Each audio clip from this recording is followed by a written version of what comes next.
So far we've talked about the combined gas law. P1 V1 over T1 equals P2 V2 over T2. And we said this allows us to relate pressure, volume, temperature for any gas. However, we haven't ever related the amount of gas, how much gas there is. We've now learned about the number of moles, okay, which is the amount, okay, a really, really large amount of molecules. But how can we relate that into an equation? Well, the way we relate that into an equation is something called the ideal gas law. And the ideal gas law is something that is for ideal gases. The word ideal means perfect. So we're talking about gases that behave perfectly. What does that mean? It means they behave exactly how we said gas molecules should behave. They move in straight lines, randomly, okay, and they collide with no attraction between molecules. They just bounce off each other like balls on a pool table or something. And if that happens, there's an equation that relates pressure, volume, temperature, and the number of moles all together. And that equation is called the ideal gas law. And that equation is P V equals N R T.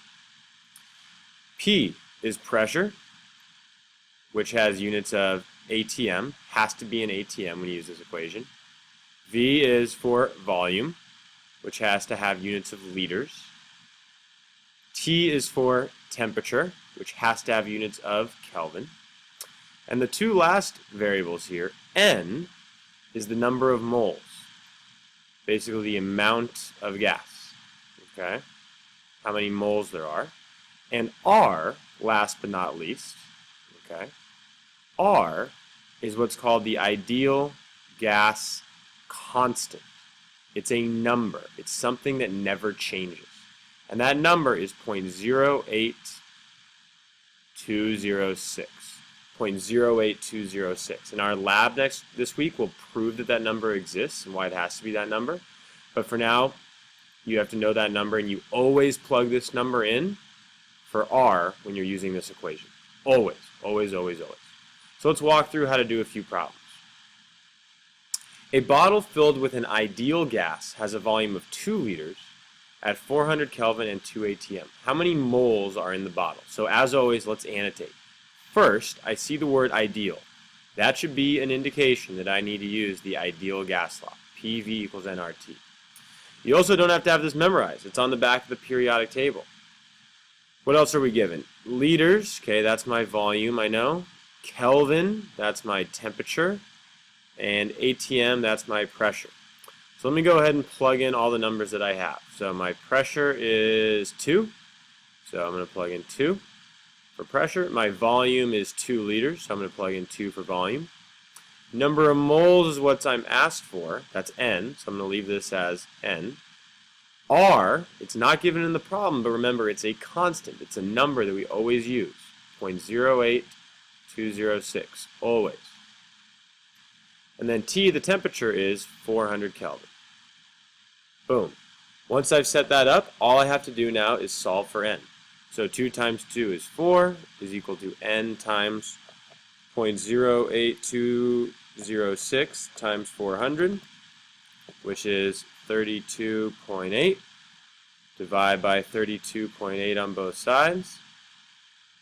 And I get the answer of N is equal to about 0.121 moles. So there's about 0.121 moles of gas in this sample.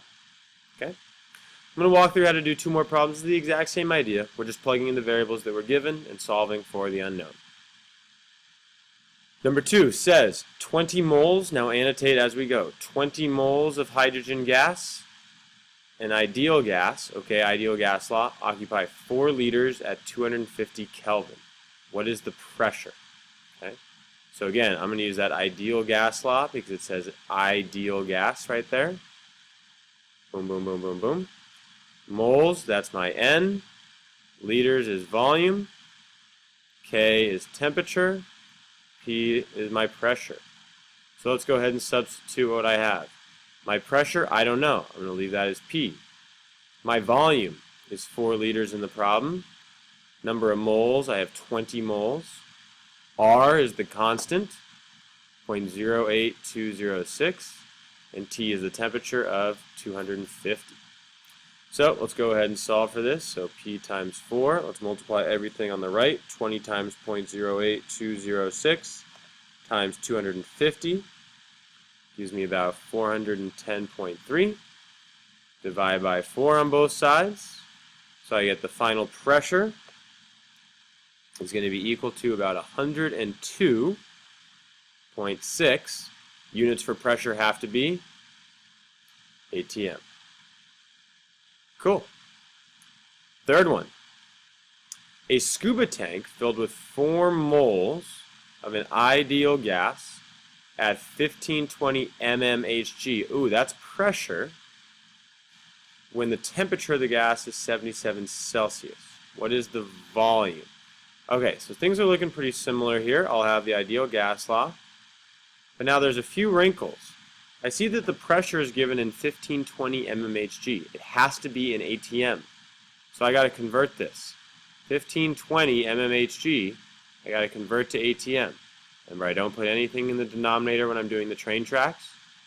There's 760 mmHg in 1 ATM.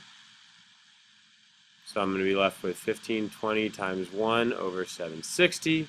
That's going to give me 2 ATM, is the pressure. And I'm also given 77 degrees Celsius. So I know that I need to have Kelvin. So I'm going to plug in 77 plus 273, and I'm going to get about 350 Kelvin. Okay, now that I have my units correct, I can plug in just like I would normally. The pressure we said was 2 ATM. We can't use mmHg, we got to convert it. The volume we don't know. The number of moles is 4. R is always the same. And T, my temperature, is 350 Kelvin. So I have 2 times V. Let's multiply these out. 4 times 0.08206 times 350. 114.8. Divide by 2. Divide by 2. Volume equals about 57 units for volume have to be liters. Wonderful. Go ahead and give this one a shot yourself, and then I'll walk through it in a second. So pause the video right now to complete the problem. Okay, a sample of 2 moles of helium occupies 8 liters volume at 2 ATM pressure. Assuming it behaves ideally, okay, ideal gas law, what is the temperature? PV equals nRT. Go ahead and make my substitutions. Pressure, 2.